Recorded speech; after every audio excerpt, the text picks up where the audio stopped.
I was sitting next to my son's hospital bed, watching him sleep in a full-body cast, when the head nurse brushed past me. She didn't look at me. She didn't say anything. She just pressed a crumpled piece of paper into my palm and kept walking. Her hands were shaking.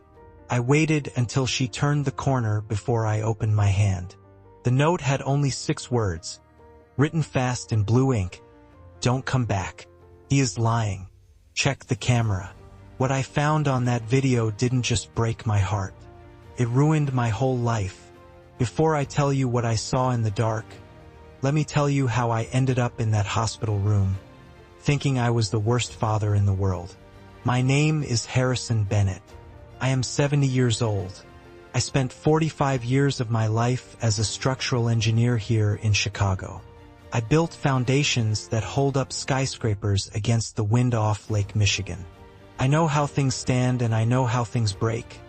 But nothing in my career prepared me for the phone call I got at 2 o'clock in the morning. It was my daughter-in-law, Monica. She was screaming so loudly I could hardly understand her. She told me Lucas was dying. She told me he had fallen. She told me it was all my fault. I drove to Chicago Med doing 80 miles an hour on the expressway. My hands gripped the steering wheel so tightly my knuckles turned white. When I burst into the emergency room, the smell hit me first. That sharp mix of antiseptic and old blood. It is a smell that stays in your nose for days. I found cubicle 4 and froze in the doorway. My son Lucas was lying there. He is 38 years old, a grown man, but in that moment he looked like a broken child. His right leg was raised and wrapped in thick plaster. His face was covered in purple bruises. His lip was split. I rushed to his side. "Lucas," I said, "I'm here. What happened?" He opened his eyes, and they were full of tears. He reached out and grabbed my jacket with his good hand. "Dad," he sobbed. "It was the stairs. The basement stairs at your house. I told you they were loose. I told you to fix them. I stepped on the 3rd step and it just snapped. I fell all the way down to the concrete. I felt like someone had punched me in the stomach." I stood there holding his hand, but my mind was racing. You see, I am not just a retired old man who putters around the garden. I am an engineer. Details are my life. I looked at Lucas crying in pain. Then I searched my own memory. That staircase he was talking about was solid oak. 2 months ago, I spent 2 weeks strengthening it myself. I installed steel brackets under every single step. I tested how much weight it could hold. I weighed 200 pounds, and I had jumped on that step to make sure it was secure. There was no possible way that wood could have snapped. It was structurally impossible. But looking at my son, broken and crying, logic left me. Guilt is a powerful weapon, and my family knows exactly how to aim it. I started to apologize. I started to say I was sorry. But before I could get the words out, Monica stepped out from the shadows of the room. My daughter-in-law is a beautiful woman, but in that harsh hospital light, she looked sharp and predatory. She didn't look like a wife who had almost lost her husband. She looked like a lawyer closing a case. She didn't hug me. She didn't cry. She stepped between me and Lucas and pointed a manicured finger at my chest. "Are you happy now, Harrison?" she hissed. She never called me Dad. It was always Harrison. Look at him. He could be paralyzed. He could be dead. We told you that house was falling apart. We told you to hire a contractor. But no, you are too cheap. You sit on that pile of retirement money like a dragon guarding every cent while your only son breaks his bones on your rotting property. Her words cut deep. They were meant to hurt and they were meant to distract because the truth is I wasn't hoarding money. I had bought them their house in the suburbs 5 years ago. A $1.2 million home I paid for in cash so they wouldn't have a mortgage. I paid for the cars. I paid for the vacations they took while I stayed home. I wasn't cheap. I was careful. But in that moment, with the heart monitor beeping and Lucas groaning, I couldn't defend myself. I'm sorry, he whispered. I'll pay for everything. I'll fix it. Monica laughed. A dry, joyless sound. Fix it. You can't fix a shattered femur with an apology, Harrison. He's going to be out of work for months. He's a top real estate agent. Do you know how much commission he's going to lose? Who's going to pay our bills? Who's going to pay for rehab? You need to make this right, and not with pocket change. We're talking serious compensation. She wasn't talking about healing. She was talking about money. Right then, Lucas groaned again, louder. Monica leaned over him, smoothing his hair, her voice turning sickly sweet. It's okay, baby. Daddy is here. He's gonna take care of us. He has to, or we'll have to talk to a lawyer about negligence. The threat hung in the air. My own son suing me. I looked at Lucas, waiting for him to defend me, waiting for him to tell his wife to stop, but he just closed his eyes and nodded. Yeah, Dad, he whispered. You have to make it right. I'm in so much pain. I felt like the room was shrinking. I needed air. Monica saw my hesitation and grabbed the moment. Go home, Harrison, she ordered. Go get your homeowner's insurance policy and bring it here. We need to file a claim right away. If you file it as a liability claim against yourself, the payout is faster. Go now. Lucas needs rest, and you're upsetting him. I nodded, defeated. I turned to leave, feeling the weight of my 70 years pressing down on my shoulders. I walked into the hallway, my mind foggy with guilt and confusion. How could the stairs break? Had I missed something? Was I really getting old and incompetent, just like they said? I was walking toward the exit, staring at the floor, when I ran into a nurse. It wasn't a gentle bump. She slammed into me on purpose. I looked up, ready to apologize. It was the head nurse. Her name tag said Sarah. She was a woman in her 40s with kind eyes that looked strangely familiar, though I couldn't place her. She grabbed my arm to steady me, but she didn't let go. Her fingers dug into my sleeve. I looked at her, confused. She looked left, then right, checking the hallway. Then, so fast I almost missed it, she slipped a folded piece of paper into my hand and closed my fingers around it. I opened my mouth to ask what was going on, but she squeezed my hand hard, stopping me. Her eyes begged me to listen. She leaned in close, pretending to check my pulse, and whispered, "Do not go back in there. Just read it." Then she pulled away, straightened her uniform, and walked quickly down the hall as if nothing had happened. I stood there, stunned. The hospital buzzed around me. Doctors rushing, gurneys rolling, announcements over the intercom, but I was trapped in silence. I walked out the automatic doors into the cool Chicago night. I walked to my truck under a flickering street lamp in the parking garage. I sat in the driver's seat and turned on the dome light. My hands shook as I unfolded the paper. It was a page torn from a medical notepad. The handwriting was rushed and jagged. It read, "Don't come again. He is lying. Check the camera at 3 a.m. I stared at the note. He is lying. Check the camera. My heart started pounding. Not the slow beat of grief, but the fast, sharp rhythm of suspicion. I thought about the stairs again, the steel brackets, the oak steps, the impossibility of the accident. And then I remembered something. I didn't just buy Lucas and Monica that house.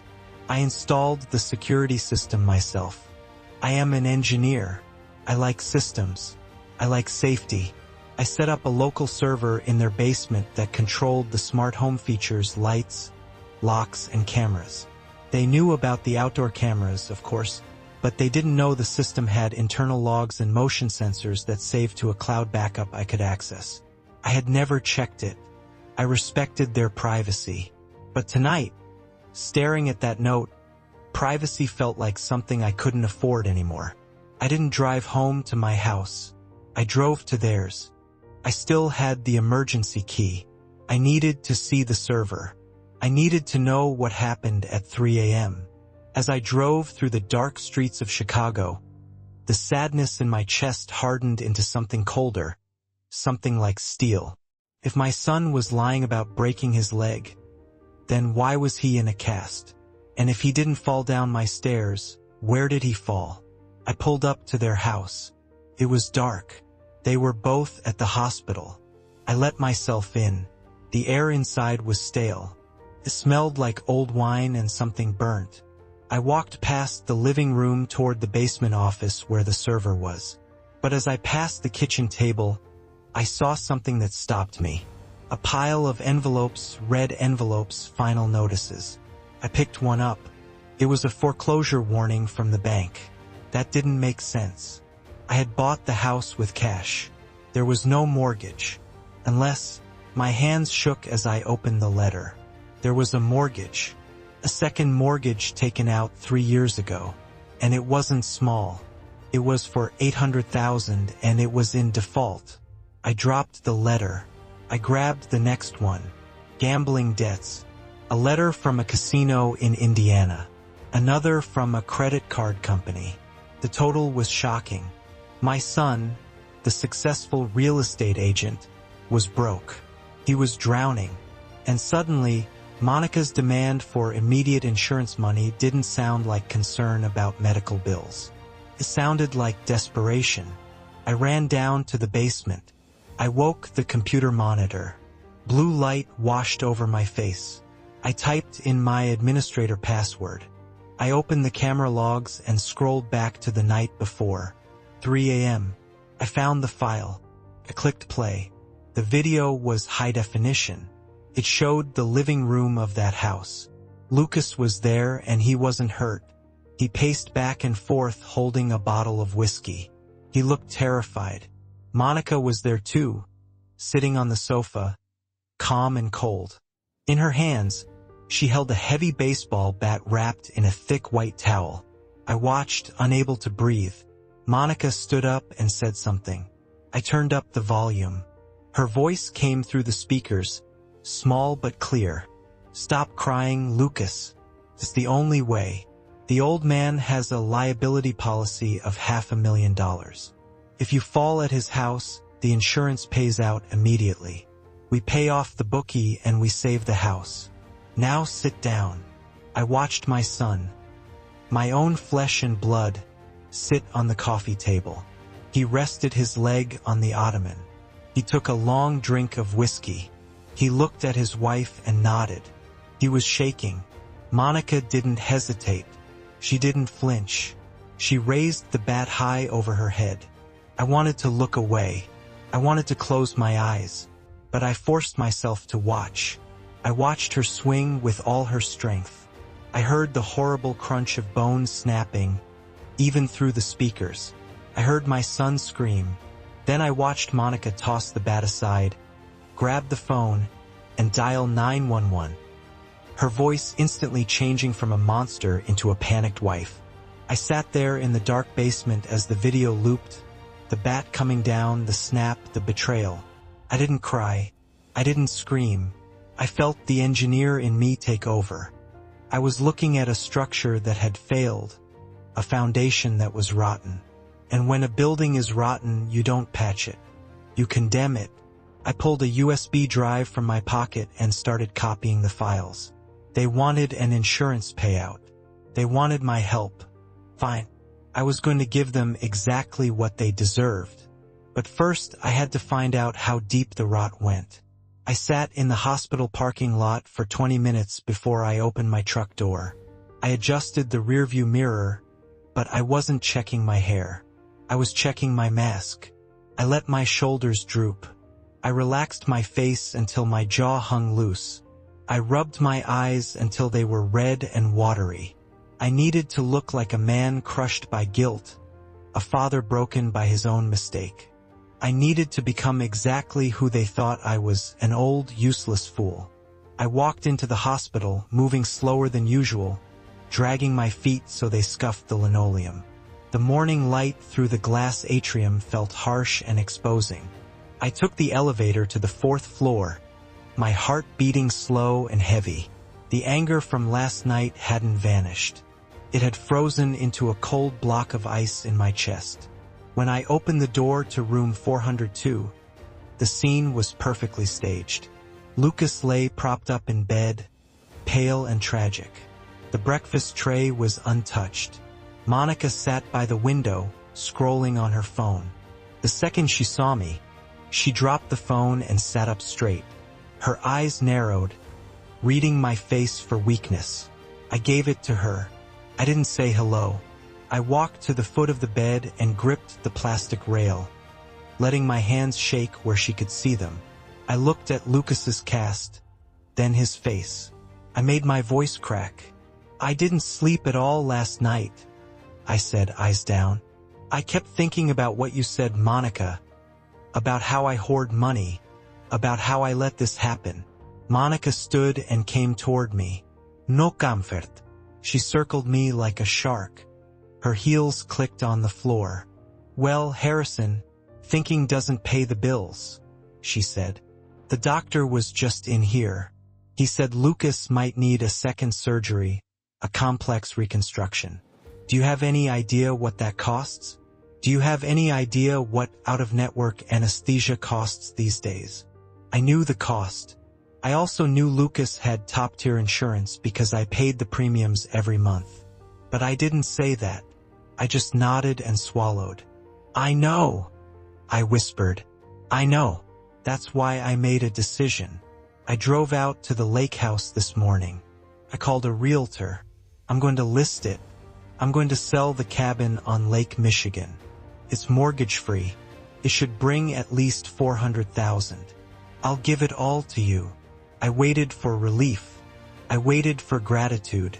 That cabin was my pride and joy. I built the deck with my own hands. It was where Patrice and I spent our happiest summers. Selling it should have looked like a huge sacrifice. But when I looked up, I didn't see relief. I saw annoyance.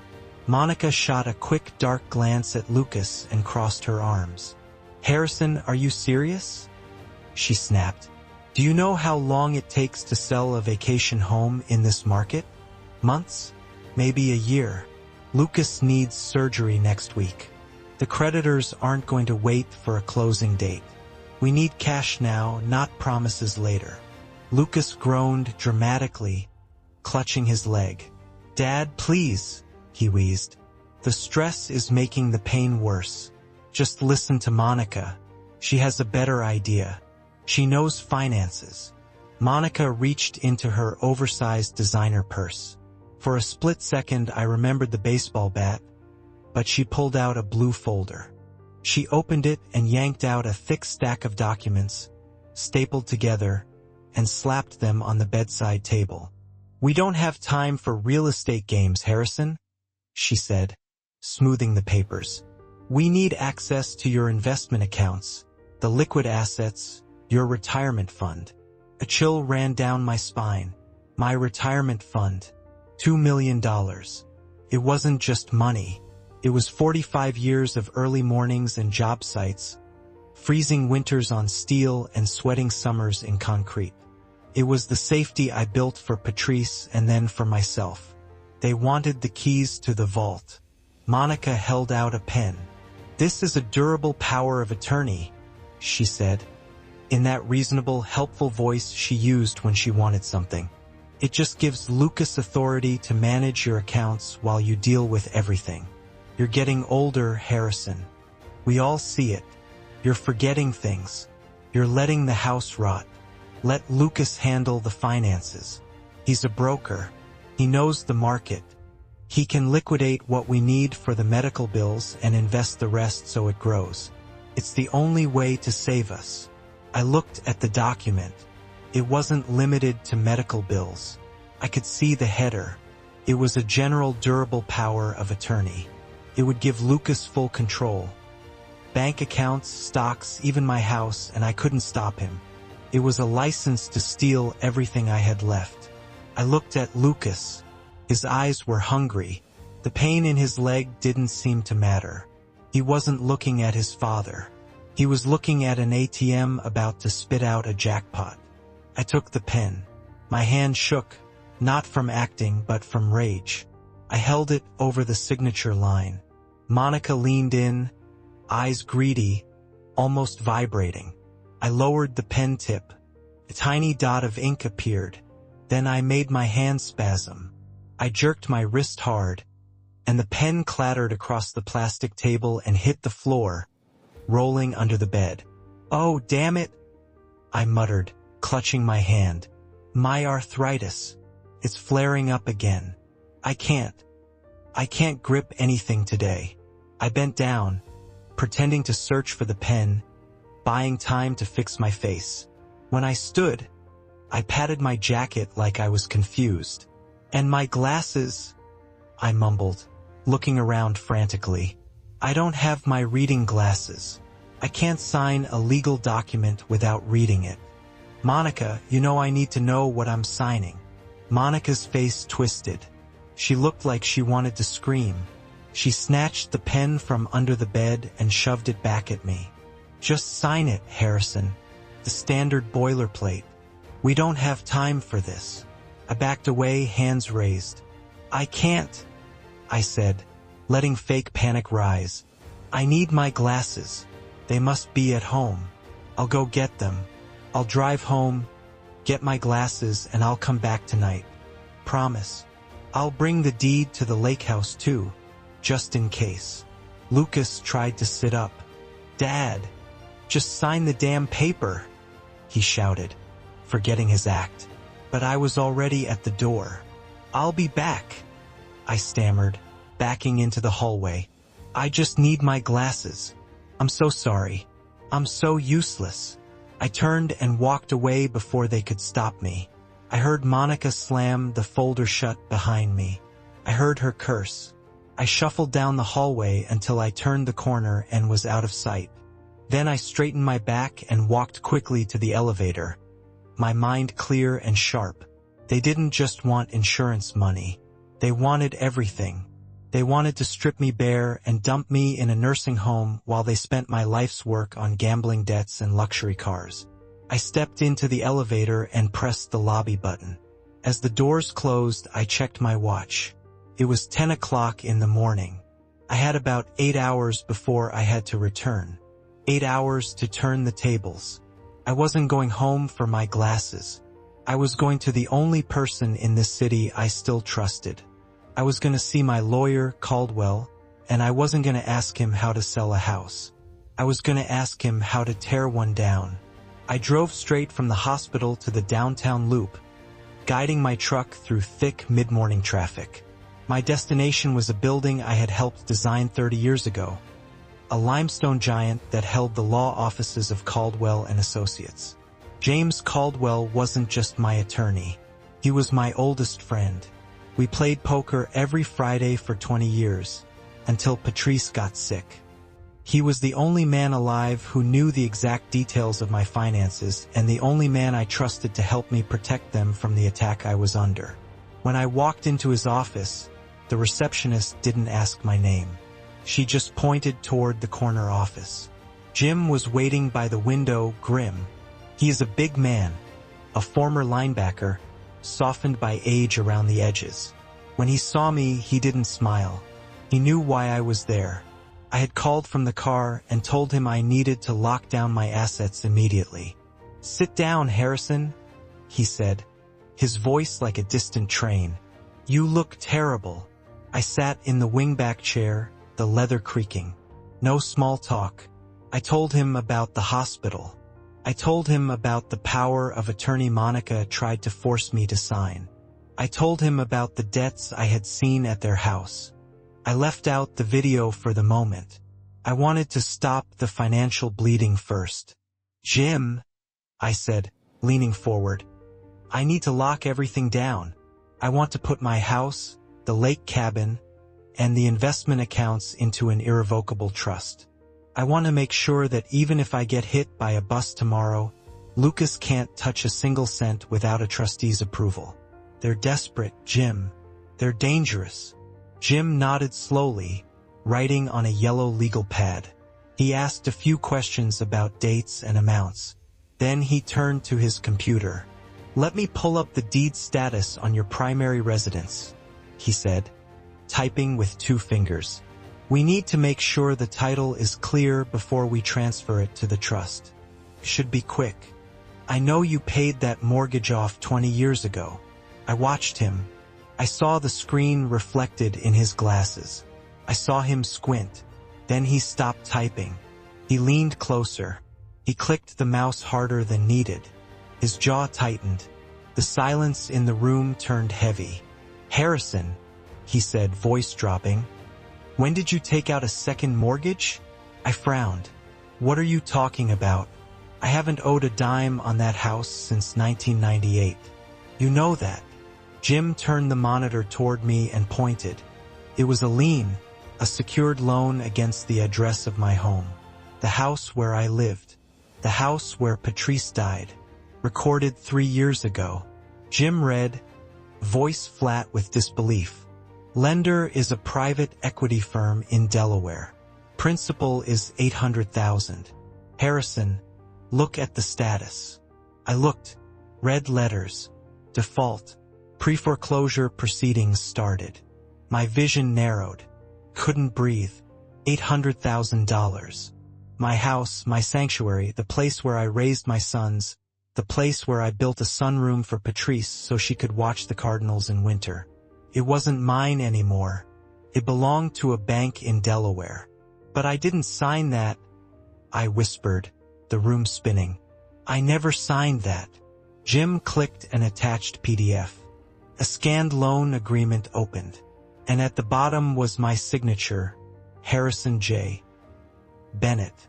The loops on the H were perfect. The slant of the B was precise.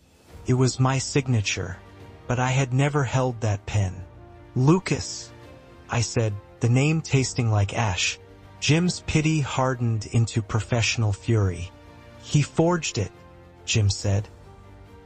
He must have traced it from an old check or birthday card, and he must have had a notary in his pocket. Harrison, this loan is 3 years old. He's been intercepting the mail. That's why you never saw the statements. That's why you never saw the default notices. He's been stealing your mail. I leaned back, blood draining from my face. It all made sense. The times Lucas stopped by to help and offered to get the mail because of my bad knees. The times he insisted on house-sitting when Patrice and I went to the lake. He wasn't being a good son. He was covering his tracks. He had stolen my home out from under me while I slept in it. I closed my eyes. I thought about the foundation of that house. I poured the concrete myself in 1980. I checked the rebar. I made sure it would last 100 years. And now my son had taken a sledgehammer to the pillars. He had used the roof over my head to feed his gambling addiction. He bet my life and he lost. Harrison, Jim said gently, we can fight this. We can prove fraud. We can hire a handwriting expert. But if we file a police report for forgery and grand larceny, Lucas is going to prison. There's no middle ground. This is a felony. A big one. I opened my eyes. The baseball bat flashed in my mind. The snap. Monica's face. They were willing to break bones for $500,000. What would they do if they knew I found an $800,000 theft? They weren't just thieves. They were termites, eating through the beams, leaving only a shell of a family ready to collapse on top of me. If I didn't act now, if I didn't cut them out completely, I would be buried in the rubble. I stood and walked to the window. People moved below, trusting their families. I felt completely alone. I was an engineer who had just discovered his bridge was made of paper. Do it, I said to the glass. Jim hesitated. Do what, Harrison? The trust. No. I turned around. The grief was gone. The shock was gone. All that was left was cold calculation. The structure was unsafe. Demolition was the only answer. Draw up the papers, Jim, I said. Not for a trust. I want a full criminal complaint. I want the handwriting expert. I want the affidavit. and I want you to contact the bank holding the note. Tell them the signature is fake. Tell them I'm pressing charges." "But Harrison," Jim said, standing, "that's your son. Once we start this, we can't stop it. He will go to prison for a long time." I looked at my old friend. I thought about Patrice. I thought about what it meant that her son sold our memories for poker chips. And then I thought about the poison Monica was planning. "I don't have a son," I said, steady and flat. "I have a tenant who broke his lease, and I have a criminal who broke into my life. I want him gone, Jim. I don't want to just kick them out. I want to bury them under the weight of their own lies. And there's something else," I added, pulling out the USB drive. "You need to see this because the mortgage fraud is just the tip of the iceberg.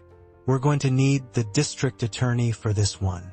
Jim took the drive, looking at me with fear and respect mixed together, and nodded. "Okay, Harrison," he said, "let's get to work." We spent the next 3 hours mapping out the destruction of Lucas Bennett. I didn't feel sad anymore. I felt efficient. I was fixing a problem. It was a structural repair, and like any major renovation, it was going to be messy and loud. But when the dust settled, the foundation would be clean. I sat in a back booth of a 24-hour diner 2 blocks from the hospital, holding a cup of black coffee that went cold 10 minutes ago. The fluorescent lights hummed overhead.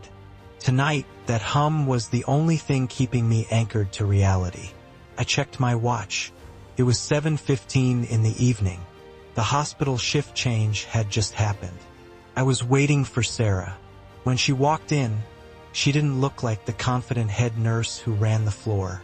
She looked like a woman watching her back.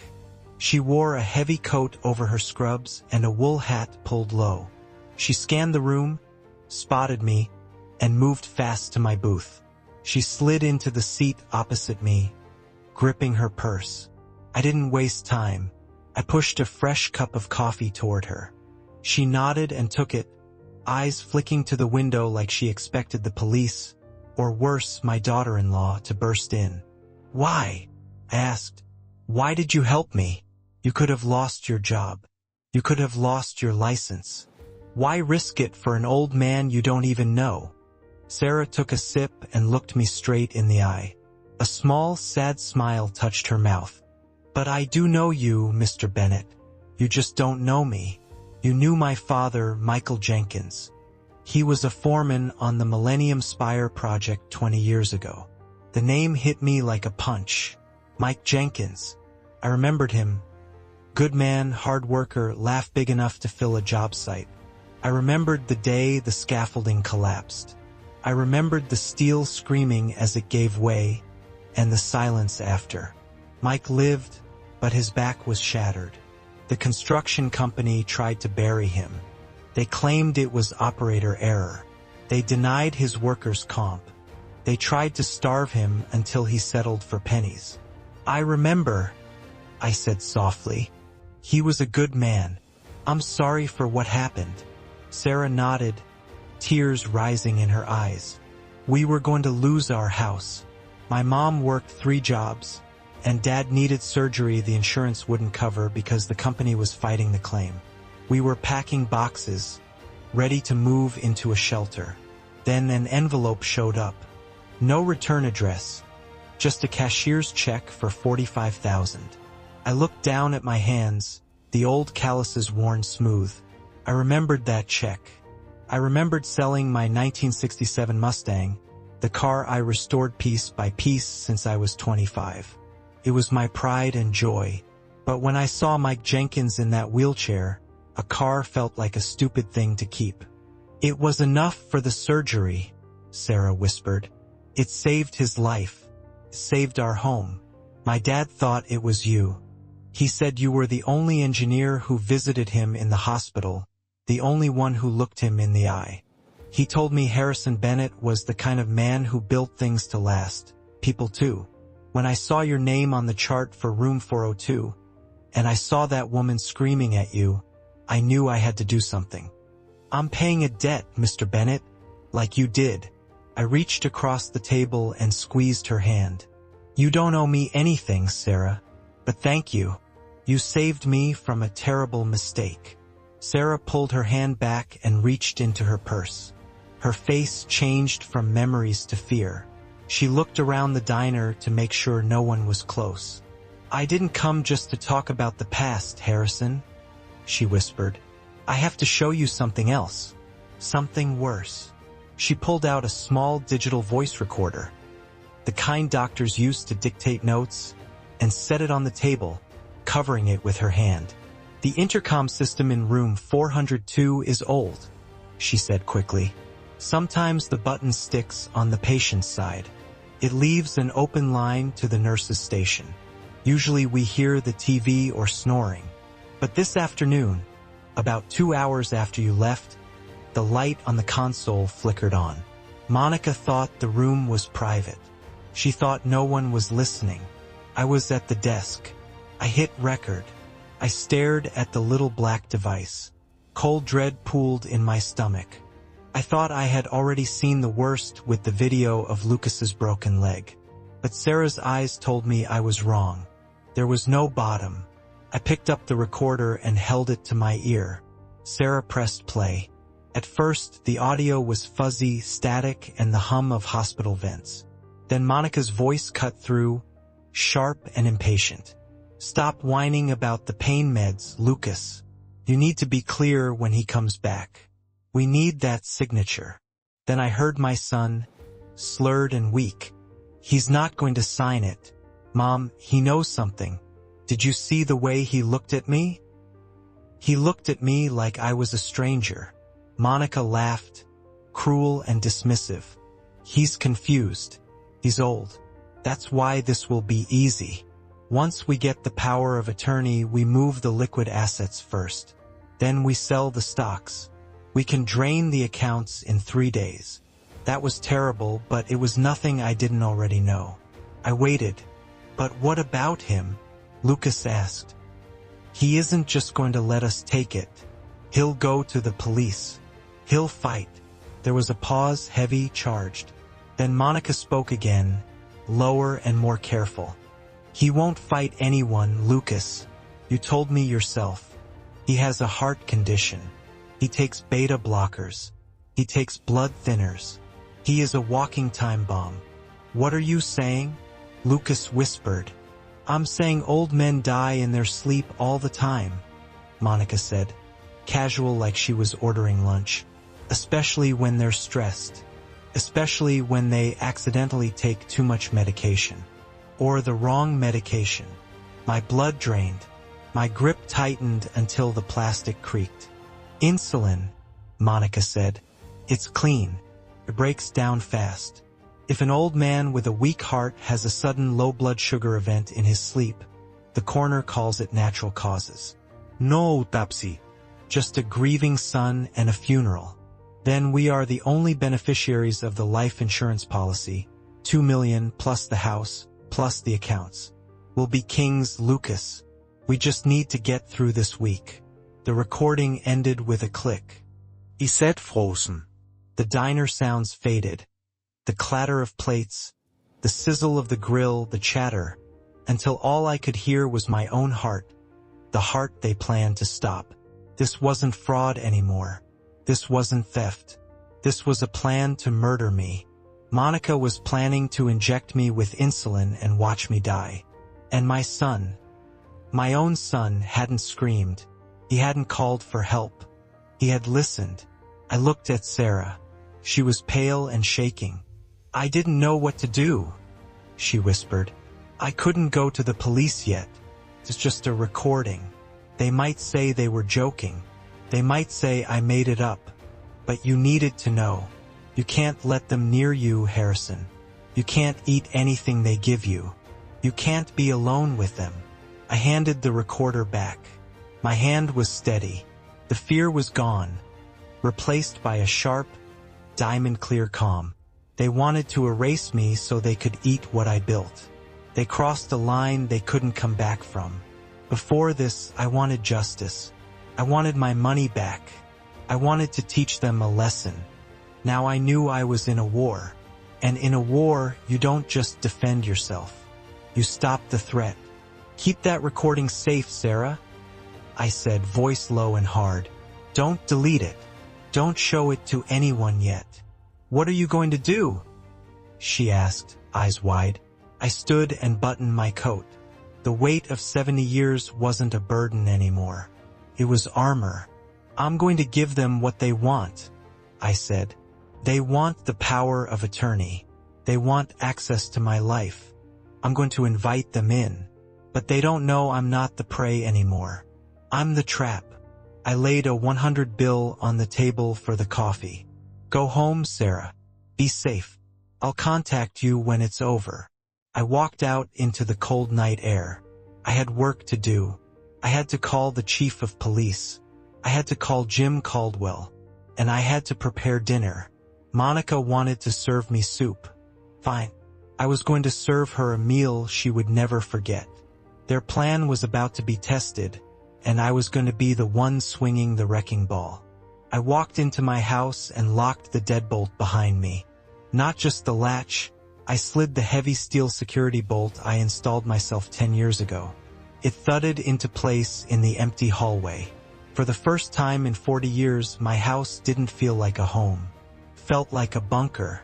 I wasn't a father coming home from work. I was a soldier setting a kill zone. I went to the kitchen table and laid out the evidence. The USB drive with the video of the self-inflicted fracture, the foreclosure notice with the forged signature, and Sarah's recorder with the audio of my murder being planned. It was a horrible picture of betrayal on the same oak table where we used to color Easter eggs. I picked up the phone and dialed a number I hadn't called in years, but still knew by heart. The private cell of Robert Miller, the chief of police. Bob and I went back to high school. We played football together. I built the deck on his house. He answered on the second ring. Harrison, he said, warm but surprised. It's late. Is everything okay? No, Bob, I said, steady. Nothing is okay. I need you to come over, and I need you to come alone. I have something to show you that you won't believe. Bob was at my door in 20 minutes. He wore plain clothes, but his service weapon sat on his hip. He sat at my kitchen table and I played him the tape. I watched his face change, confusion, horror, then cold professional rage. He listened to Monica talk about insulin and heart conditions. He watched the baseball bat video. He studied the forged loan documents. When it ended, the silence in my kitchen felt heavy enough to crush a man.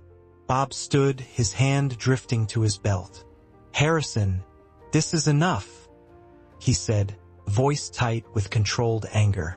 This is conspiracy to commit murder, insurance fraud, forgery, grand larceny.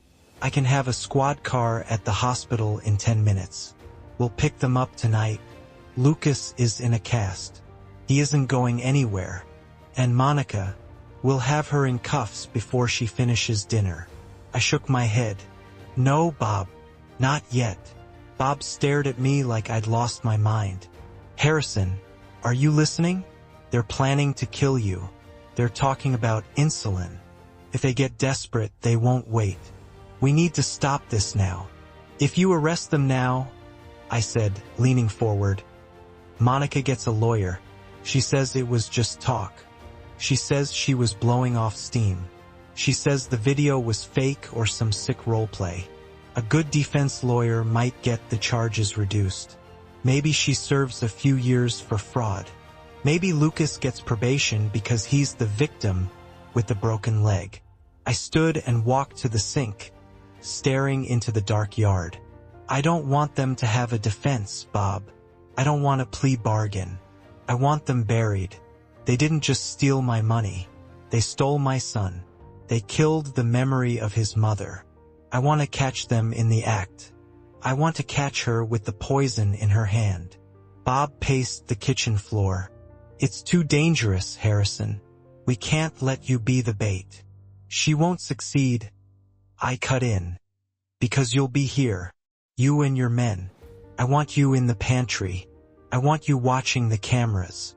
I'm going to invite her over. I'm going to give her exactly what she wants, the chance. Bob stared at me for a long moment. He saw it in my eyes. It wasn't the look of a grieving widower. It was the look of an engineer who had measured a bridge and knew exactly when to set the charges. Okay, he sighed, rubbing his face. We'll do it your way.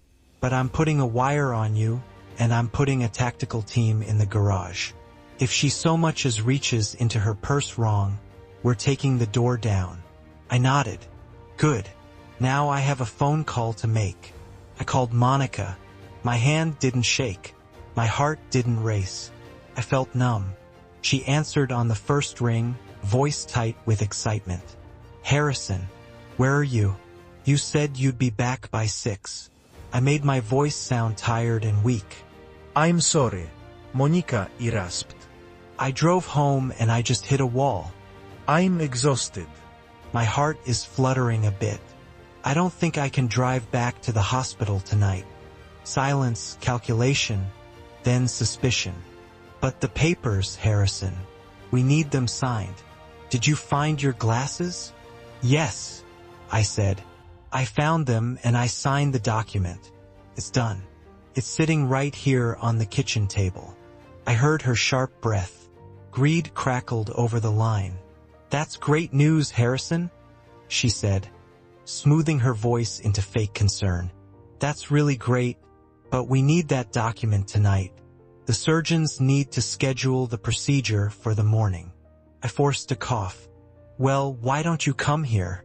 You can pick it up. And honestly, Monica, I could use company. I made a big pot of that chicken soup Lucas likes, the one with rosemary. Come have dinner with me. We can talk about the house sale. I want to make sure you two are taken care of. I was handing her the weapon. Chicken soup is liquid, easy to mix something into. She didn't hesitate. I'll be there in an hour, she said. I just need to make sure Lucas is settled for the night. You rest, Harrison. Don't exert yourself. We'll take care of everything. I hung up. I looked at Bob. She's coming. Bob nodded grimly and stepped out to call his team. Alone in the kitchen, I walked to the mantel. Patrice's photo sat there from our 40th anniversary. She was smiling, that honest smile that used to light up my world. I picked up the frame and traced the glass with my thumb. One tear rolled down my cheek, hot and sharp. I'm sorry, my love, I whispered. I promised to take care of him. I promised to protect our boy. But the boy we raised is gone. What's left is a shell, holding something ugly. I thought about Lucas as a little boy, crying over scraped knees, handing me drawings of skyscrapers. Then I thought about the man who sat on a sofa and let his wife break his leg for a payout. The man who listened to a plan to stop his father's heart and said nothing. This isn't our son anymore, Patrice, I said, voice hardening. This is a monster, and I have to stop him. I kissed the glass and set the photo down. I turned to the kitchen. I had to get the soup ready. I had to set the table. I had to make everything perfect for my daughter-in-law. 40 minutes later, my phone buzzed. A text from Sarah. She was still monitoring the room audio at the hospital. It was a transcript of what Monica said to Lucas right after hanging up with me. The old fool is serving it up on a silver platter. He is making soup. It is perfect. Tonight is the night, baby. Get the champagne ready. By tomorrow morning, we will be rich. I stared at the words. Get the champagne ready. They were celebrating my death before it happened. I put the phone in my pocket. I heard a car pull into the driveway. I checked the monitor on the counter. Monica sat in her car, checking her makeup in the rearview mirror. She looked excited, like she was going to a party. I walked to the front door. I unlocked only the deadbolt. The trap was set. The bait was laid. I opened the door and put on the mask of the loving, tired father one last time. Welcome home, Monica, I whispered. Rain hammered the aluminum siding like 1,000 fingers tapping to get in. I stood at the kitchen island, watching steam rise from the big ceramic tureen of chicken soup. Patrice had perfected that recipe over 30 years, rich with rosemary and thyme, meant to heal. Tonight it was just a prop. I checked the hidden camera in the crown molding above the cabinets. A tiny red light blinked once, invisible unless you knew where to look. I adjusted the collar of my flannel shirt, feeling the cold plastic wire taped to my chest. It itched, a reminder that the man in this kitchen wasn't Harrison Bennett the father, but Harrison Bennett the informant. Headlights swept across the front window. Tires crunched on wet gravel. I stayed where I was, hand on the ladle. The car door slammed. Heels clicked fast on the pavement. The front door handle turned. I had left it unlocked. The deadbolt pulled back like an invitation to an executioner. Monica burst into the hallway, dragging the storm in. Wind rattled the family photos as she slammed the door. She stood dripping wet, wearing a beige trench coat that probably cost more than my first car, now dark with rain. Her perfect hair was plastered to her forehead. Her mascara was slightly smudged. She didn't look polished. She looked desperate. She looked dangerous. She didn't say hello. She didn't ask how my heart was, even though I told her it was fluttering. She didn't even take off her coat. She marched into the kitchen, eyes scanning, ignoring warmth and food. She looked at me with contempt and impatience that turned my stomach. "Where is it?" she demanded, voice sharp as glass. "Where is the paper?" I moved slowly, heavy and tired on purpose. I pointed to the dining table set for 2 placemats, silverware, 2 empty bowls. In the middle sat a manila folder beside the salt and pepper. "It's right there, Monica," I rasped, "just like I promised. But please sit down. You're soaked. Let me get you a towel. Let's have some soup. It's a nasty night." She stared at the folder, eyes hungry. She stepped toward it, hand reaching out, then stopped and looked at me. I held the ladle and smiled weakly. I looked harmless, like a lonely old man begging for company. She must have decided that humoring me for 20 minutes was a small price for $2 million. "Fine," she snapped, shrugging off her wet coat and tossing it over a chair with a heavy thud.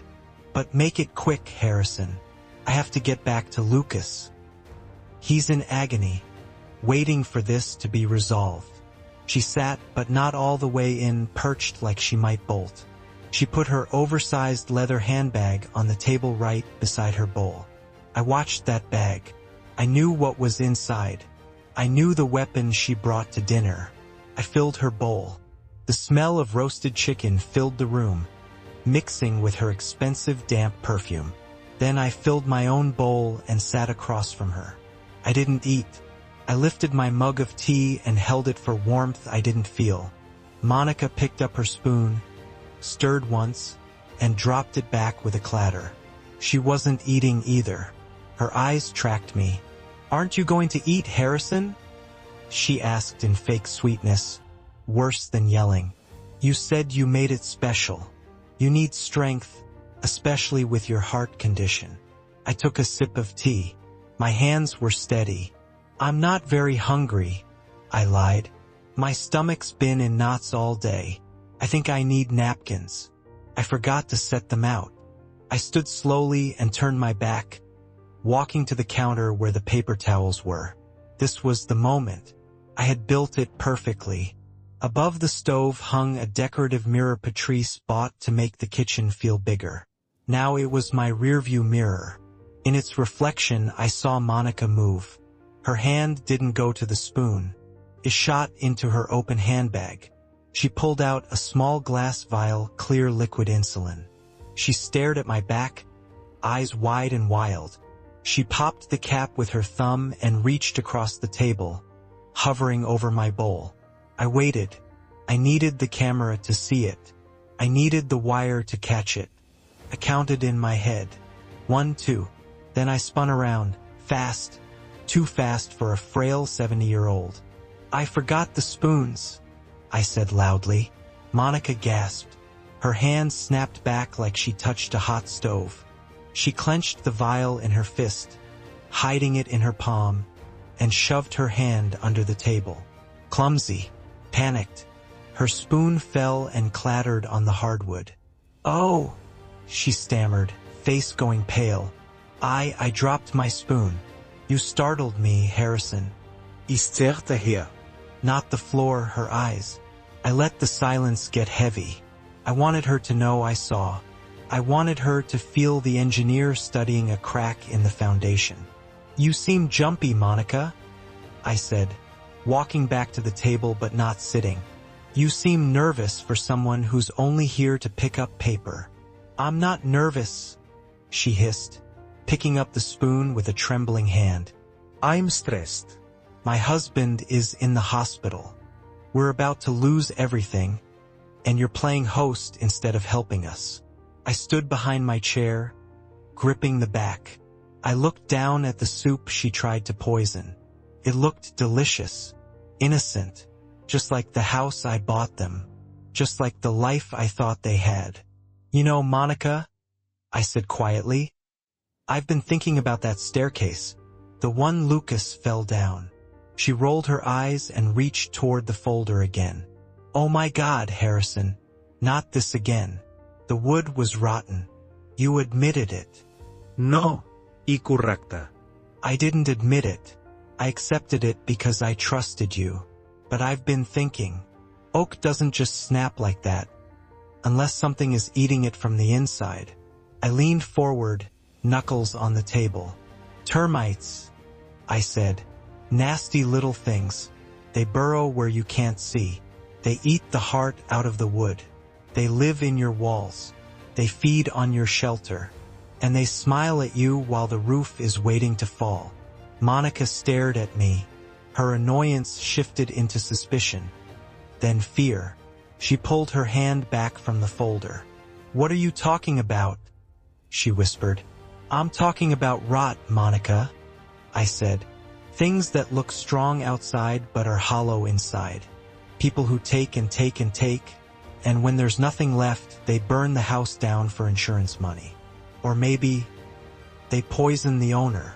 Color rushed into her face. Red anger, not life. She stood, knocking her chair back, and grabbed her purse tight to her chest like it could hide the truth. "You are senile," she spat. "You're talking nonsense. I don't have time for your metaphors and rambling. I've been patient, Harrison. I've been nice, but I'm done." She pointed at the folder with a shaking finger. "Give me the damn paper. Sign the insurance check. Do it now, or so help me God. I'll have you declared incompetent by Monday. I'll put you in a home so fast your head will spin. I'll leave you there to rot just like you said. Now give it to me." I looked at her, the woman who married my son, the woman who just tried to kill me in my own kitchen. I didn't feel fear. I didn't feel sadness. I felt cold resolution. The trap was sprung. The evidence was recorded. The play was over. I reached into the inside pocket of my flannel shirt. Monica flinched, maybe expecting a weapon, maybe expecting a checkbook. I pulled out a thick white envelope. Not the folder on the table. This was the one I carried close to my heart all evening. "You want the paper?" I said softly. "Here it is. This is what you've been waiting for. This is what you deserve." I tossed the envelope onto the table. It slapped down beside her bowl and slid across the polished wood until it stopped inches from her hand. "Open it," I said. Monica stared, greed fighting suspicion. Greed won.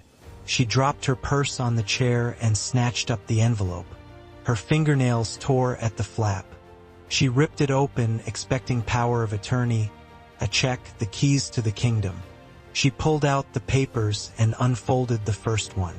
I watched her eyes scan the top line. I watched her brain catch up. It wasn't a transfer. It was a notice.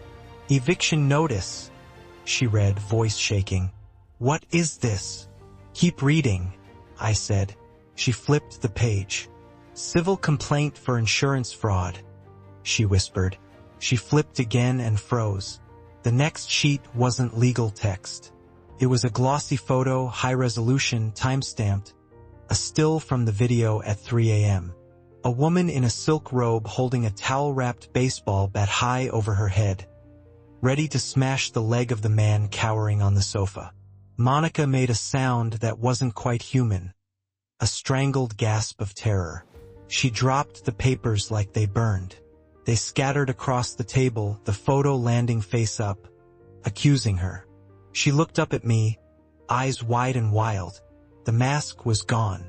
No daughter-in-law, just a cornered animal. You, she breathed. You knew. You watched. I stood tall. I didn't look frail anymore. I looked like the man who built skyscrapers. I saw everything, Monica. I saw the bat. I heard the snap. And tonight, I saw the vial in your hand. I heard you talking to Lucas about my heart. I heard you planning my funeral. She stared, chest heaving. Her eyes darted to the door, blocked by my body, then to the knife block on the counter. It was 5 feet away. You old bastard! She screamed, voice breaking into rage. You think you're smart. You think you can stop us. You're nothing. You're a dead man walking. She lunged not for the door but for the knives.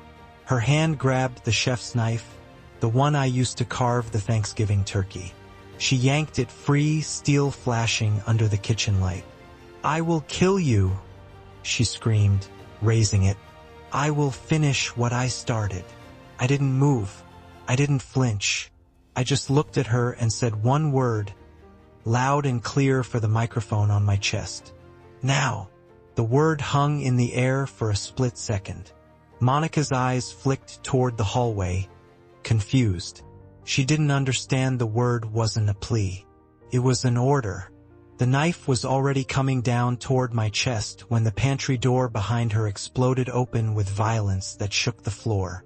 Not a gentle entry, a tactical breach. With splintered as 3 officers poured into the kitchen, weapons drawn, voices crashing together. Police! Drop the knife! Get on the ground! The noise was a sudden storm inside my quiet home.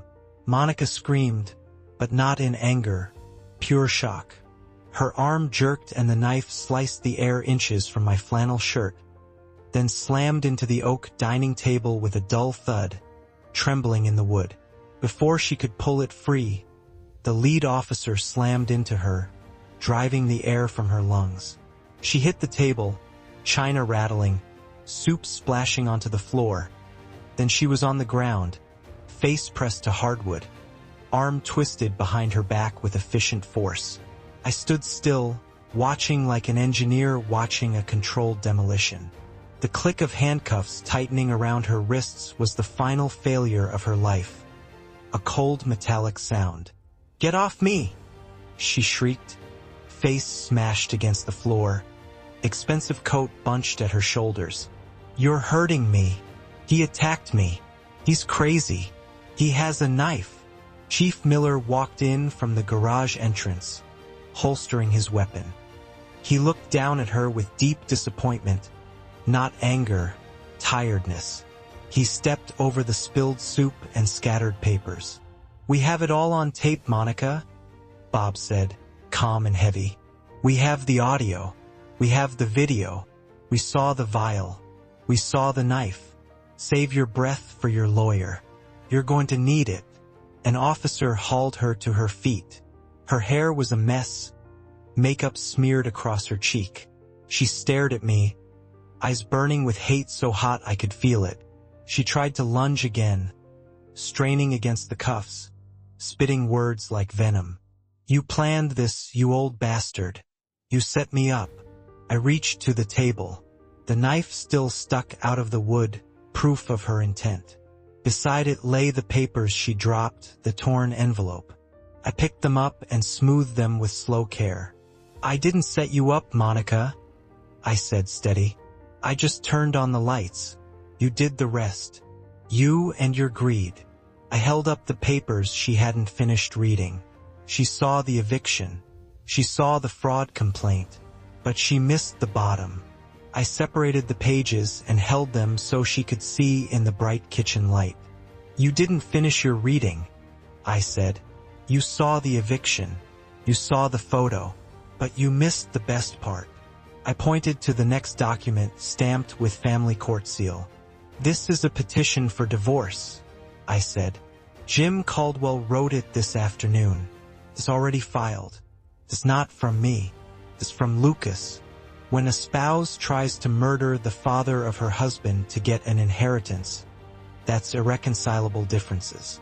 And since Lucas is going to be tied up with the legal system for a long time, I'm acting as his proxy to make sure his assets, whatever is left, are protected from you." Monica stared, mouth opening and closing. "And this," I said, lifting the last document, "is a civil order for the immediate seizure of personal property to repay the debt on the fraudulent mortgage. It lists everything, Monica. Your car, your Mercedes, your jewelry, the designer bags you bought with my retirement money. It's all being seized tonight. Right now, there's a tow truck backing into your driveway." Her face went empty. The prison part didn't break her. Losing her Mercedes did. "You can't do that," she whispered. "That's mine." "It was never yours," I said. "It was mine. Bought with my sweat and my steel. You were borrowing it. The lease is up." Bob nodded to his officers. "Get her out. Read her rights in the car. Bag the insulin vial for the lab. I want a full toxicology report on the soup too." They dragged her toward the door. She started to cry, loud wailing that grated on my nerves. Not regret. A child being told playtime was over. As they pushed her through the doorway, she twisted back to me. "Lucas won't forgive you," she screamed. "He loves me. He will hate you for this. He will never speak to you again." I felt nothing. No pity, no anger. Just an empty silence where love used to be. "He doesn't have a choice," I said. "He's next." The door slammed, cutting off her screams. Silence rushed back into my kitchen, ringing in my ears. The table was a mess. The floor was dirty. My home had become a crime scene. But looking at the knife stuck in the table, I didn't feel violated. I felt clean. The infection was out. Now I just had to live with the scar. Bob walked over and put a hand on my shoulder. "You okay, Harrison?" he asked. That was close. I breathed in the smell of rain and old wood. "I'm fine, Bob. Better than fine." I'm awake. Bob nodded. "We have a car to take you to the station for a statement, but we can wait if you need to sit." I shook my head. I buttoned my flannel over the wire and grabbed my keys. I looked at the clock. 9:30.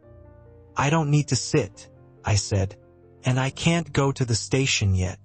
I have one more stop." Bob blinked. "Where are you going?"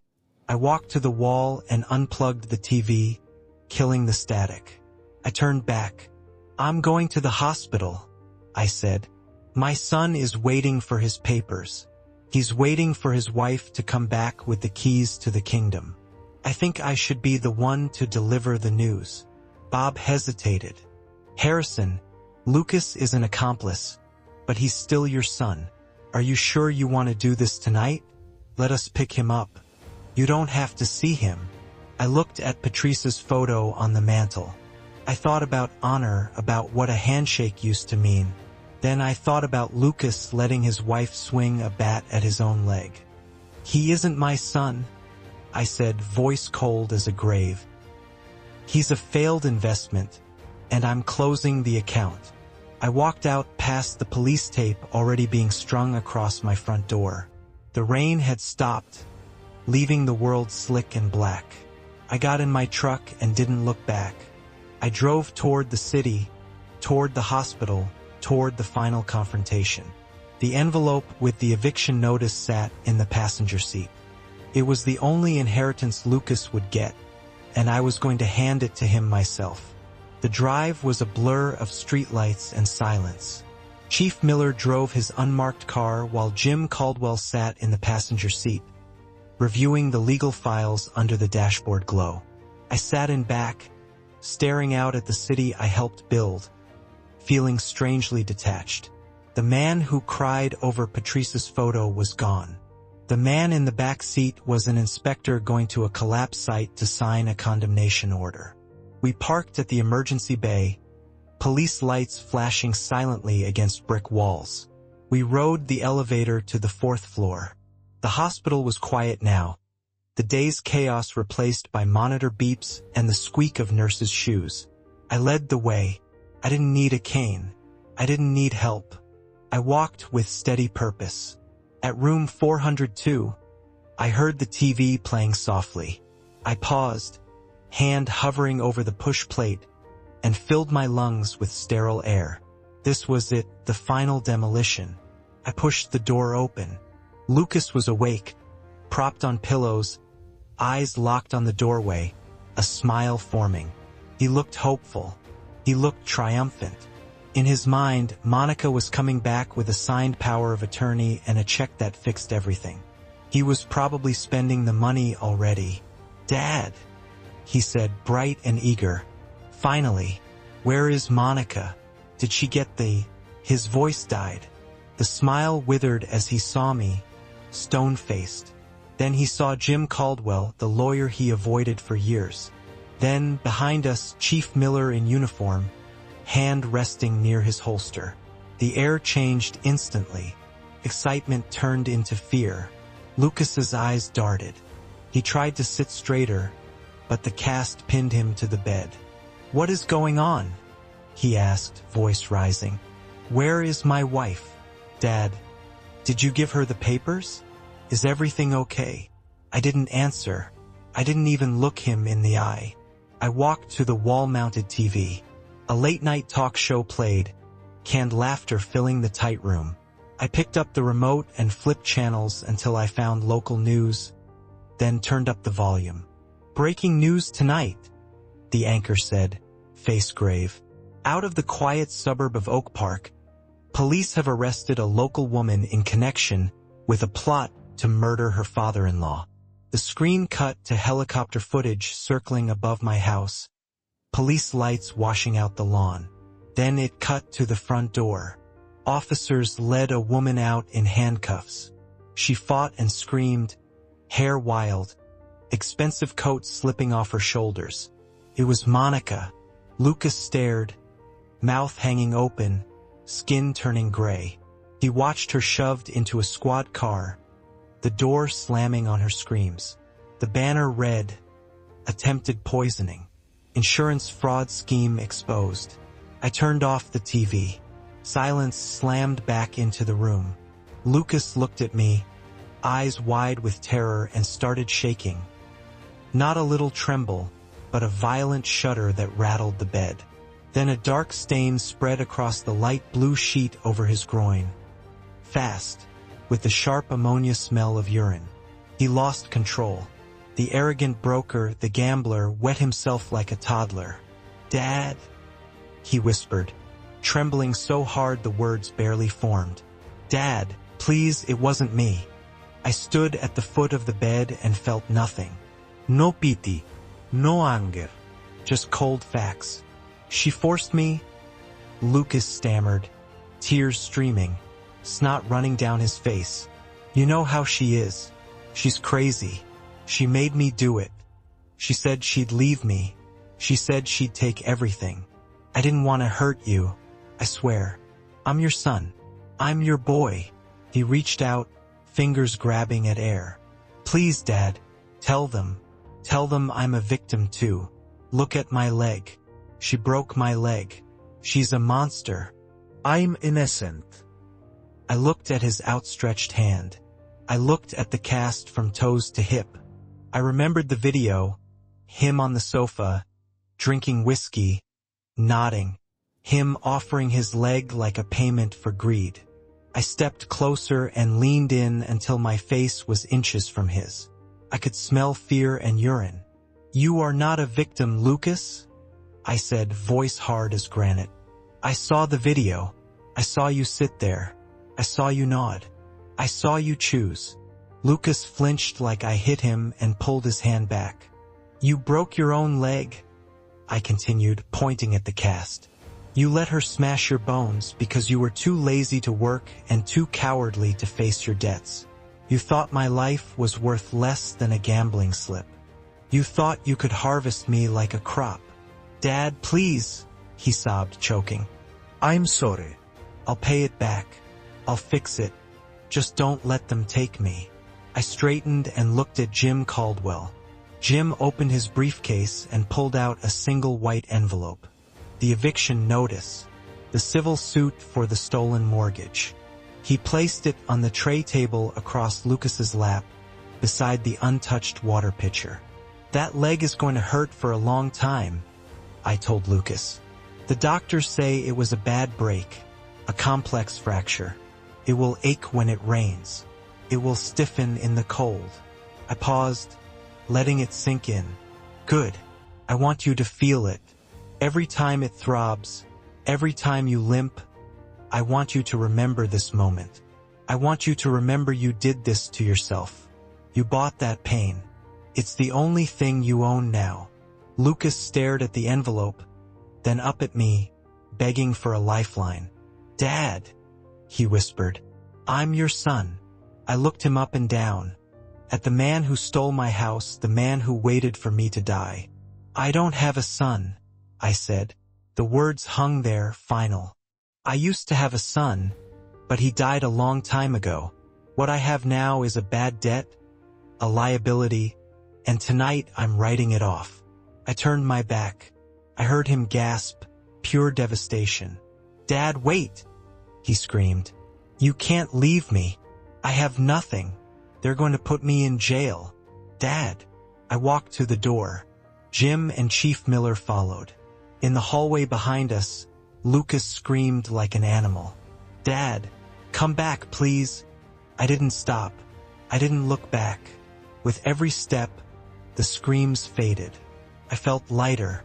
The weight of guilt, obligation, and love for people who didn't deserve it was gone. I had cut the anchor. I was finally free. We reached the elevator. Chief Miller pressed the button and glanced at me. You okay, Harrison? He asked quietly. I listened to the quiet of the hospital. The screaming had stopped, or maybe I just couldn't hear it anymore. I'm fine, Bob, I said. I'm just fine. The elevator doors opened, and I stepped inside, leaving the 4th floor behind. I was leaving the sickness behind. I was going down to the ground floor, then out the front door. I had a new life waiting for me, a life paid for by a debt from 60 years ago, a life I was finally free to live. 3 months passed after the night Monica was taken away in handcuffs. Spring's wet gray turned into a humid Chicago summer, but inside the county courthouse the air stayed cold and stale. I sat in the witness box, hands on polished wood, wearing a new charcoal suit tailored for the man I had become. I looked at the defense table. Monica sat on the left, hair dyed back to brown, wearing a plain beige cardigan picked by her public defender to make her look harmless. She stared forward, refusing to look at me. Lucas sat on the right. The cast was gone, replaced by a walking boot. He looked thinner and paler, playing the broken victim perfectly, head down, dabbing at his eyes whenever the jury looked his way. His lawyer, Sterling, who charged by the minute, was giving his closing argument, pacing and gesturing toward Lucas. Ladies and gentlemen, he said, dripping with rehearsed sympathy, we are not denying crimes were committed. We are not denying the fraud. But we must look at the power dynamics. Look at my client. He was terrified. He lived in a home controlled by a woman who used a baseball bat as a weapon. He was physically assaulted. He was psychologically broken. He didn't conspire to kill his father. He was a hostage in his own marriage, too afraid to speak up, too afraid to save himself. I watched the jury. A few heads nodded. An older woman in the second row looked sympathetic. Sterling was good. He was painting my son as a helpless leaf blown by Monica's hurricane. If they believed it, Lucas might get probation. He might be free soon to find another target, another father to bleed dry. The prosecutor stood and looked at me. "Mr. Bennett, do you have any response to the defense's claim that your son was a passive victim?" I leaned toward the microphone. The courtroom went silent. I looked straight at Lucas. He lifted his head and met my eyes. Hope flickered there. He thought I might soften. He thought a father would cover for his son in the end. I reached into my jacket and pulled out a single sheet of paper, folded in thirds. It wasn't in the original file. My forensic accountant found it 2 days ago, buried deep in the encrypted server logs I seized from their basement. "I do," I said, voice clear. "The defense says my son was afraid. They say he was forced. But fear doesn't write emails like this." I handed the paper to the bailiff, who gave it to the judge. She read it, eyebrows lifting. She looked at Lucas with an icy stare. "Please read it for the record, Mr. Bennett," she said. Cleared my throat. "This is an email from Lucas Bennett's private, encrypted account to an address linked to the loan shark known as Sal. It's dated 3 days before he broke his leg." I read the words, even though they tasted like poison. "Sal, I know I'm late, but I have a solution. Stop threatening the house. The old man is 73. He has a heart condition. He is weak. I am going to make sure he checks out early. We will have the insurance money and the estate within the month. Just give me a few weeks to set the stage. He trusts me. He is stupid. He won't see it coming." The courtroom went dead silent, like all the air got sucked out. Sympathy vanished from the jury's faces and turned into disgust. I looked at Lucas. The hope died. His face went gray. He slumped in his chair, shrinking like he could disappear. He wasn't a victim. He wasn't a hostage. He was the architect. He sold his father's life to save his own skin. "That email," I said to the jury, "proves my son wasn't afraid of his wife. He was afraid of the consequences of his own greed. He wasn't forced to kill me. He volunteered." Sterling sat down heavily. He didn't even object. He knew it was over. The jury deliberated less than 2 hours. When they returned, they didn't look at the defendants.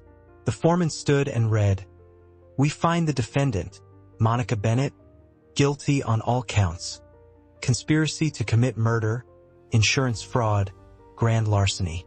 We find the defendant, Lucas Bennett, guilty on all counts." The judge didn't waste time. She looked at Monica. "You are a predator," she said. "You manipulated the system and the people who loved you.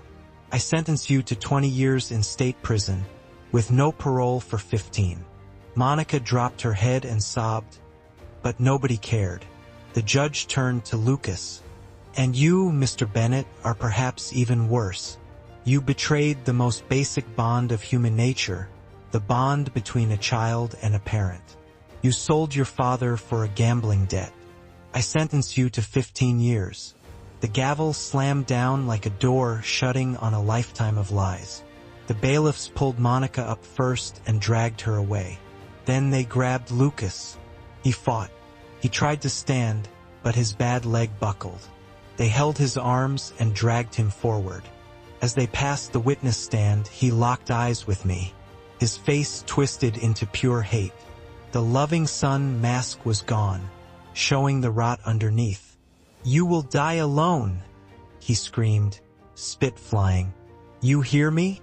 You will rot in that big house and no one will find you for weeks. You'll have no one to bury you. You're nothing without me. Nothing." His voice echoed off wood and marble. People gasped. The judge shouted for order. I stood and watched him. I didn't feel anger. I didn't feel sadness. I felt a calm lightness. I adjusted my tie, centered the knot, and smoothed my suit. Looking at the man who used to be my son, I realized he was wrong. I wasn't alone. I had Patrice's memory. I had the legacy of my father. I had Sarah's gratitude. And I had respect for the man in the mirror. I didn't answer him. I didn't give him the gift of my words. I turned my back. I picked up my hat and walked down the center aisle, shoes clicking on the floor. Behind me, Lucas kept screaming as the heavy courtroom doors swallowed him. "You need me. You'll see. You need me." I pushed through the doors into the busy hallway, then through the metal detectors and out into bright sunlight. I breathed in city air. It smelled like exhaust and hot pavement, but to me it smelled like freedom. I hailed a cab. I didn't need to pinch pennies anymore. I had 32 million in the bank. And for the first time in 6 months, I had my life back. I wasn't going to die alone. I was going to live starting now. The sun in the Florida Keys hits differently than it does in Chicago. It doesn't just light things. It warms you all the way to the bone. I sit on the wraparound porch of a small yellow bungalow on stilts above white sand. The ocean stretches in front of me, turquoise and sapphire, endless. A canvas sits in front of me. A palette of oil paints sits in my hand. I'm not building skyscrapers anymore. I'm not calculating load-bearing ratios or wind shear. I'm trying to paint the exact blue where the water meets the sky. I'm not very good yet. My lines are too straight. My perspective is too stiff. But for the first time in my life, I'm allowed to make mistakes. I can paint over them. No one gets hurt if my horizon line is crooked. A year has passed since the trial, since I walked out of that courtroom and left my old life behind. It took 6 months to settle everything in Chicago. Selling the house was harder than I expected. Not because of the market, but because of the memories. I walked through the empty rooms one last time before handing over the keys. I touched the wall where we marked the boys' heights. I stood in the kitchen where Monica tried to kill me, but when I closed the front door, I didn't look back. It was just wood and brick. The home had left long ago. The money side worked out in a way that would have made my father smile. Jim Caldwell didn't just defend me. He attacked. He filed a countersuit against the insurance company that held my policy, saying their adjuster was careless and failed to investigate Lucas's first claim, which helped him commit more fraud. They fought at first, but when the trial publicity grew, they folded. They wrote a big check to keep their name out of the papers. It paid off the fake mortgage Lucas took out with plenty left over. It felt like the last brick dropping into place. The house paid for its own freedom. I didn't keep all the money. 32 million is too much for one old man who likes simple food and quiet mornings. I kept enough to buy this bungalow and stay comfortable. The rest had to do good. I thought about my father giving his savings to a stranger, and how one act can ripple outward. So I made my own ripple. I created the Sarah Jenkins Nursing Scholarship, a full-ride endowment for working-class students who want to be nurses but can't afford tuition. I put Sarah in charge of the selection committee. I remember telling her. We sat in a coffee shop with snow falling outside. I slid the trust papers across the table. She read them and started crying right there in the morning rush. She came around and hugged me, face pressed into my shoulder. She said I didn't have to do it. I told her she was the one who pulled me out of the fire. She gave me the note. She gave me the recording. She saved my life. This was the least I could do. We talk every Sunday now. She tells me about the students they're helping. She tells me about her kids. Last week, she ended the call by saying, "I love you, Dad. It wasn't a mistake. It was a choice. She chose me as family, and that one word healed a part of my heart I thought was dead." I dip my brush into cerulean blue, mix in a little titanium white, and spread it across the canvas, watching the colors blend. It's peaceful here. The neighbors are fishermen and retirees. They don't know I'm rich. They just know me as Harrison, the guy who can't paint seagulls but makes great coffee. I like it that way. My phone sits on the small wooden table beside my easel. It vibrates, buzzing against the wood like an angry hornet. I wipe my hands and pick it up. The caller ID shows a number I know. Not because I call it, but because I ignore it. It's the generic number for the Illinois State Penitentiary System. It's Lucas, or maybe Monica calling collect. It doesn't matter. It's Tuesday, the day Lucas usually calls. He's been inside a year. He has 14 more to go. I can guess what he wants. Commissary money, a better appeal lawyer, or just a chance to scream and blame me because he's in a cage while I live in paradise. I look at the phone and feel a ghost ache in my chest, a shadow of love for the little boy with scraped knees. Then I remember the bones snapping. I remember the silence when Monica talked about insulin. I remember the hate in Lucas's eyes in court. I don't feel angry anymore. I just feel far away, like watching a storm move off on radar. Dangerous, destructive somewhere else. Here, the sun is shining. I don't answer. I press the side button and silence it. Then I open settings, find the number, and tap block caller. A box asks me to confirm. I press yes. It's a tiny digital action, but it feels like cutting the last thread of a heavy anchor. I put the phone face down. The buzzing stops. Now the only sounds are waves against the pilings and a pelican diving for fish. I pick up my brush again. The paint is still wet. I look at the horizon I'm trying to paint. It's wide and open and full of possibility.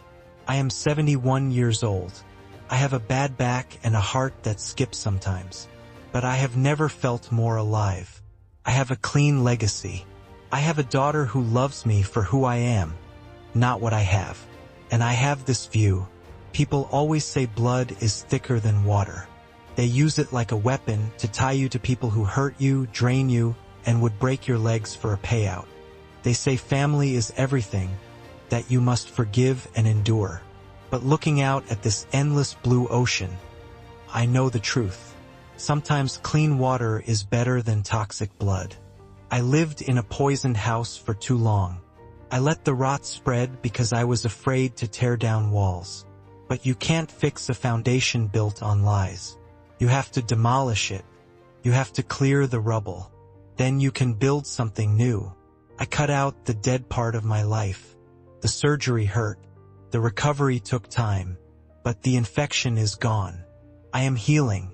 I dip my brush in white paint and add one bright highlight to the top of a wave. It isn't perfect, but it's mine. And for the first time in a long time, I'm excited to see how the picture turns out. I thought I had strengthened the walls of my new life enough. I thought the miles between the Florida Keys and the Illinois prison system were a wide enough moat to keep monsters away. But as any engineer knows, you can plan for wind shear and load-bearing weight, but you can't fully predict human desperation. 6 months after I blocked Lucas's number, a letter arrived. Not a normal envelope. Thick and heavy, stamped by the Illinois Department of Corrections, marked Chaplain Services.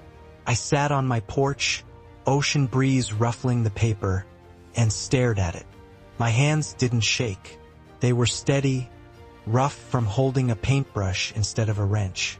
I cut it open. It wasn't from Lucas.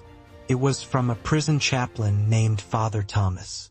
Dear Mr. Bennett, it said, I am writing to you about your son, inmate 89402. Lucas has been moved to the infirmary. He has been diagnosed with a degenerative kidney condition. The doctors are treating it, but his spirit is broken. He has asked for you.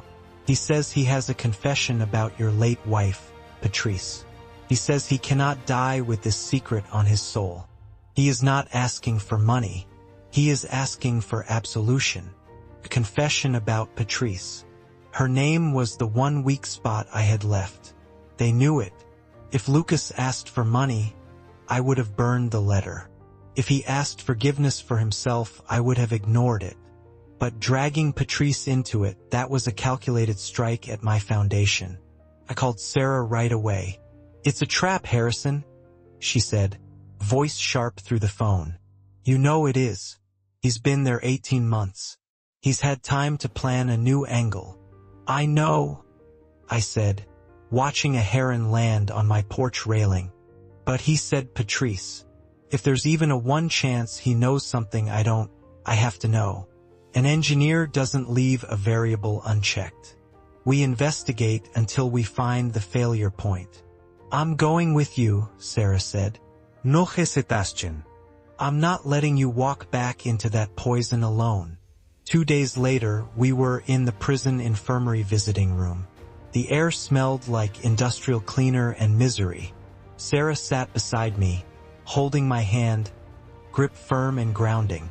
When they wheeled Lucas in, I barely recognized him. The smug, polished real estate man was gone. In his place was a gaunt, sallow man with thinning hair and eyes that darted like a trapped rat. He looked 20 years older. He saw me and something flickered across his face. Not relief, but calculation. Dad, he croaked. You came. I'm here to listen, Lucas, I said, voice flat. The chaplain said you had something to say about your mother. Lucas coughed, wet and rattling, and leaned forward, handcuffs clinking on the metal table. I do, but first look at me, Dad. I'm dying in here. The food, the cold, it's killing me. The doctors say your condition is manageable. Sarah cut in, voice icy. We checked your medical file on the way in. Lucas shot her a look of pure venom, mask slipping for a second, then turned back to me. She doesn't understand, Dad. She's just a nurse. She's paid to care. I'm your blood. Stop, I said. Get to the point. What about Patrice? Lucas licked his lips. Mom, before she died, she wrote a second will. A real one. She didn't trust you, Dad. She thought you were getting senile even back then. She left everything to me. It's hidden in the lining of her jewelry box, the blue velvet one. I stared at him. The blue velvet jewelry box. I knew exactly where it was. It was in my safe in Florida. I had checked it 1,000 times. There was nothing in the lining. What do you want, Lucas? I asked. He whispered, eyes wide and desperate. I want you to get me a better lawyer. Get me out on compassionate release. If you do that, I'll tell you where the rest of her hidden diaries are. She wrote about how unhappy she was, how you stifled her, how she wanted me to have the money so I could be free. I stared at the creature that shared my DNA, reading him like a failed structure. I searched for truth and found only rot. He was lying, not just about the will, but about Patrice's happiness. He was trying to poison the 45 years of love I had with his mother just to squeeze money out of me for a lawyer. It was the final stress test, and he failed. I stood slowly. I didn't feel anger. I felt a hollow pity. You know, Lucas, I said softly, I remember that jewelry box. I opened it on our anniversary 3 years ago. Patrice and I laughed because the lining was coming loose, and we glued it back together. There was no will. There were no secret diaries. Lucas's face fell. The sick act dropped, replaced by the snarling face I saw in court. You old fool, he hissed. You're going to let your son rot in here for what? For pride. I deserve that money. It was Mom's money. It wasn't Mom's money, I said.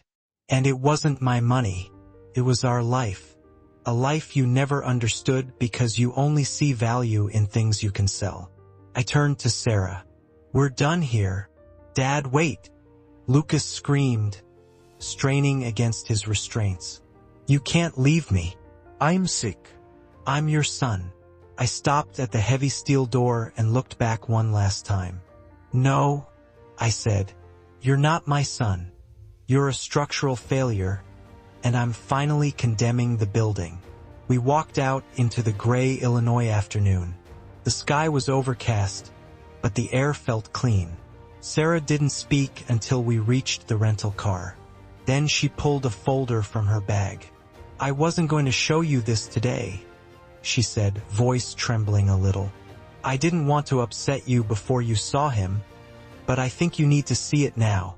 I opened the folder. Inside were adoption papers, adult adoption papers. I talked to a lawyer, Sarah said, eyes down on her hands. My dad was a good man, but he's been gone a long time. And you, Harrison, you've been more of a father to me in 1 year than anyone has been in my whole life. I don't want your money. I signed a waiver in the packet. I want it to be real. I want to be a Bennett. I want my kids to have a grandfather who is a hero. I looked at the papers, then at Sarah. I thought about the lie that blood is thicker than water.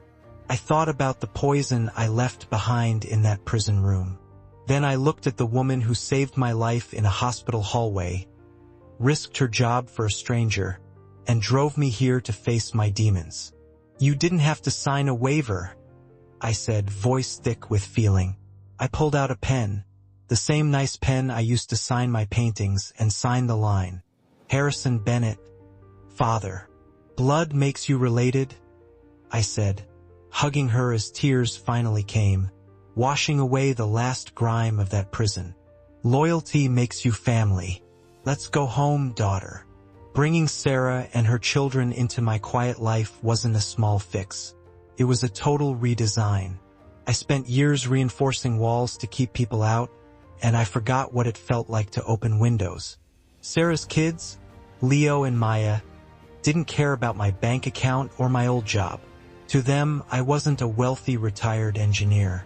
I was just Pop, the guy who could fix broken toys and mix the perfect shade of turquoise paint. One afternoon, I found 10-year-old Leo staring at one of my old framed blueprints in the hallway, the Millennium Spire drawings. I braced for the old questions Lucas used to ask, like, how much did you get paid? Leo pointed to the structure on the drawing. Pop, he asked, brow furrowed in real curiosity. How does the wind go through it without pushing it over? I felt a lump in my throat that had nothing to do with age. It's called aerodynamic design, I said, kneeling beside him. You don't fight the wind. You let it pass through. You build space for it. That was when I understood my real legacy. Not millions in the bank. Not buildings in Chicago. This teaching a boy how to stand strong against the wind. Watching Maya run through the surf with the dog, safe and light, untouched by the greed that poisoned my own son. My bungalow's silence turned into the loud, beautiful noise of living. Sticky fingerprints on glass doors, sand on floorboards, laughter. So much laughter. A house doesn't have to be a fortress. It just needs good people to hold the roof up. The months before the gallery show were a different kind of construction. I didn't just paint. I built feelings onto the canvas. I approached each piece like a site survey. I used a palette knife like a trowel, laying thick layers of oil paint to build texture, building pictures that could hold the weight of the past.